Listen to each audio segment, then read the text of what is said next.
Uşaqlar, vacib bir məqamı sizə deyirəm, diqqətlə qulaq asırsınız. Testlərdə ən çox çaşacağınız sizə bax buradır, Yunanistanla bağlı.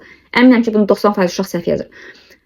Bax, bizə sual gələcək, dim çaşdırır bizi bəzən. Deyir ki, Yunan-İran müharibəsinin, Yunan-Əhəməni müharibəsinin nəticələrinə aiddir. Afina Aralıq dənizində, ümumiyyətlə Yunanistan Aralıq dənizində güclü dövlətə çevrilir, qüdrətli dövlətə çevrilir müharibənin nəticəsində. Sonra deyirəm ki, Afinalılar dəniz sahibi adlanır müharibənin nəticəsində, sonunda.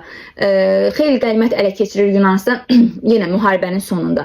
Əhəmənilərə Egey dənizində üzmək qadağan olunur müharibənin sonunda. Nəyi səhv deyirəm mən? Səhv deyirsiniz və hamısını istəyirsən. Baxın, orada dediyim səhv bilirsiniz nədir?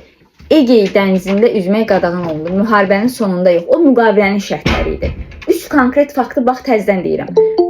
O saydıqları müharibənin nəticələri idi. Biri də var, 2 dənə də müqavilənin konkret şərti var. Kim deyər? Deyir ki, Əhəməni dövləti Egey dənizi adalarında, belə ki, Kiçik Asiyada Yunan şəhər dövlətlərinin müstəqilliyini tanıyır. Bir də ki, Əhəməni hərbi donanması Egey dənizində üzməyi qadağan edir. Vəssalam. Baxın uşaqlar, bu 2 şərti bizə verəcək. Deyəcək müharibənin yekun nəticəsinə aiddir.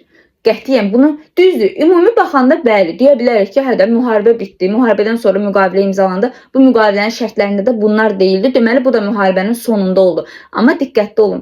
Biz deyirik bəli, düzdür. Amma din bizi elə çaşdırır ki,